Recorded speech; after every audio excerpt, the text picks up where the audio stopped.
नमस्कार। विद्यार्थी गीत मंडल सुनाथा की ओर से आज़ाद नंबर 108 चैनल में आप सभी विद्यार्थी मित्रों का हार्दिक स्वागत है। तो लीजिए, मानसिक गुलामी। मानसिक गुलामी क्या होती है कि मानसिक गुलामी में हमारे आर्यक संघ के संस्थापक माननीय रामस्वरूप जी वर्मा जो कहा करते थे, एक तीतुर गुलाम और एक तोता गुलाम।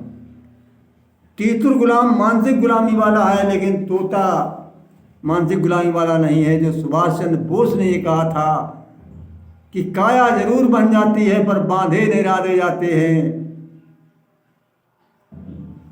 अक्सर लोग समय के चक्कर में भटका खाया करते हैं, लेकिन कुछ ऐसे होते हैं जो इतिहास बनाया करते हैं। ये काया जरूर बन जाती है, मजबूरी बस, लेकिन बांधे नहीं राधे जाते हैं। इरादा नहीं बांध सकते।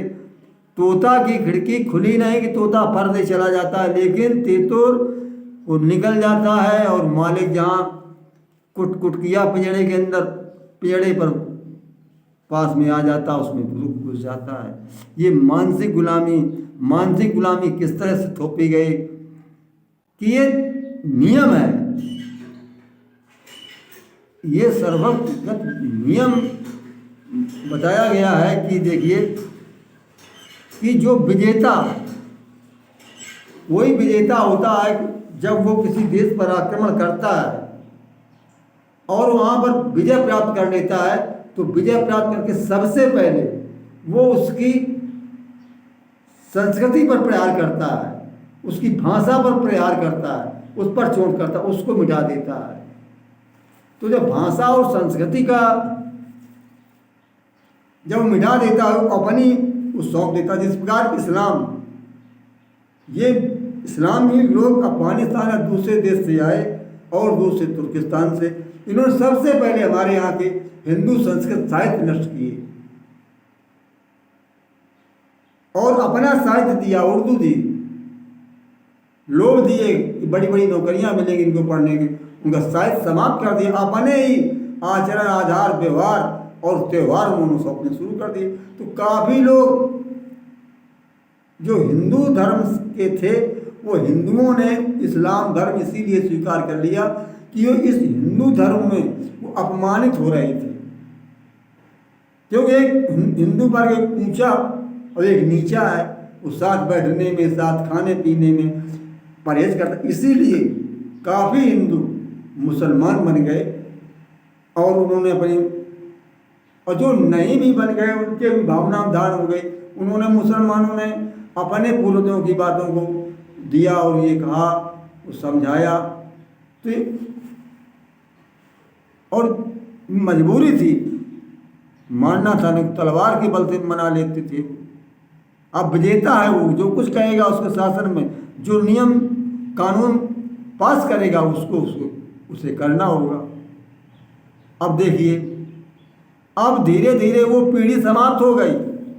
उनके बच्चों ने भी वही पुस्तकें पढ़ी, वही त्यौहार देखे, तो उनके दिमाग में बैठता चला गया यही सही। अब वो पिछला सब भूल गए। जब विजेता आए थे, परास्त किया, तो वो लोग जानते थे हमारा धर्म क्या है और क्या नहीं है, लेकिन धीरे धीरे 3 पीढ़ी के बाद उनके पास मानसिक गुलामी, तो उनके साहित्यों से निकलना हमें दुर्लभ हो गया।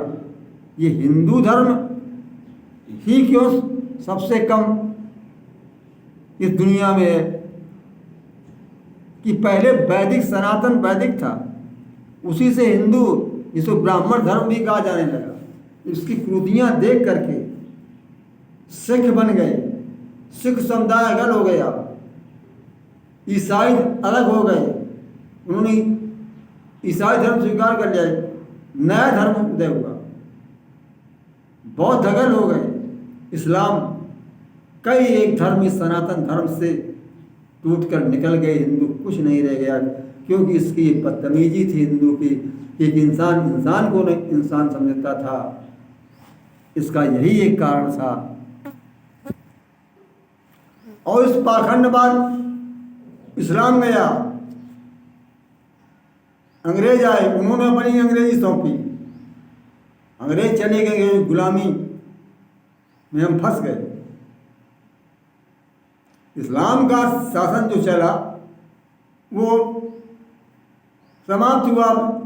ईसाई लोग आ गए, उन्होंने अपनी ईसाइयत के सब प्रचार प्रसार सब कुछ किया, तो बहुत से लोग हिंदू ईसाई बन गए। आखिर वो कहता है कि हाँ हम भंगी हैं, बताओ क्या काम है, मैं काम करूंगा।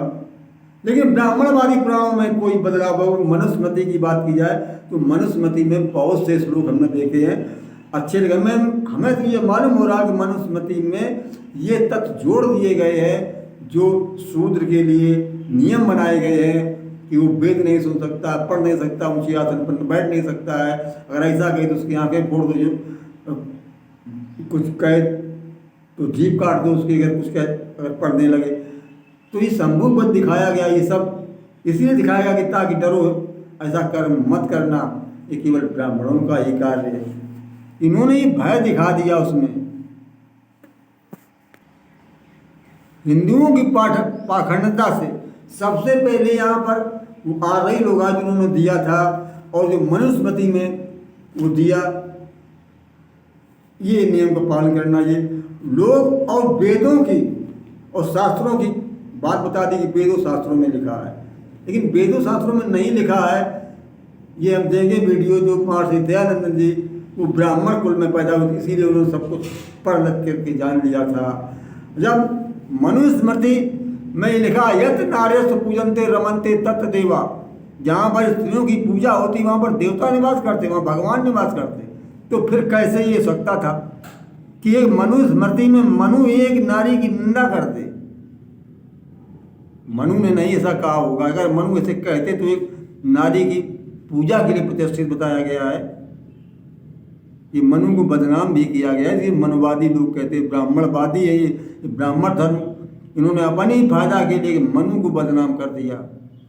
जब मनु कहता है यत नार्यस पूजन्ते रमन्ते तत् देवा, और जहाँ पूजा नहीं होती ना पूजन्ते तत्र कार्य विफला भवन्ति, जहाँ पूजा नहीं होती वहाँ सब कार्य विफल हो जाते हैं, ऐसा मनु जी ने कहा था। तो ये महर्षि दयानंद जी ये ब्राह्मण कुल में पैदा हुए थे, और इन्हें संस्कृत पढ़ने का मौका मिला, इन्हें क्योंकि ब्राह्मणों को पढ़ने का मौका था। तो दयानंद जी ने देखा कि वेदों में कुछ और लिखा है, और पुराणों की बात कह करके लोगों को बरगला रहे हैं, लोगों को गुलामी में एक पेश कर रहे हैं, उनको शासन कर रहे हैं। इन्हें अंधविश्वास में पाकर पाखंडवाद में ये पूजा पाठ में इसी को धर्म समझने लगे हैं।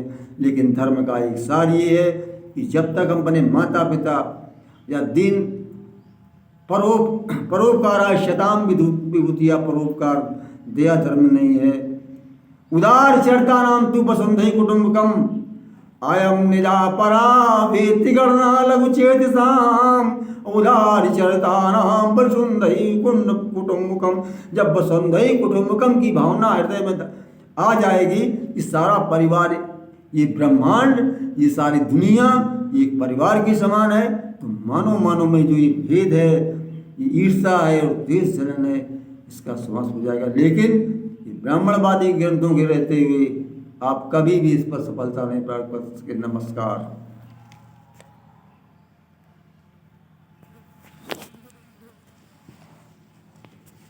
चल कुंडली एक डाल के लगा था यार।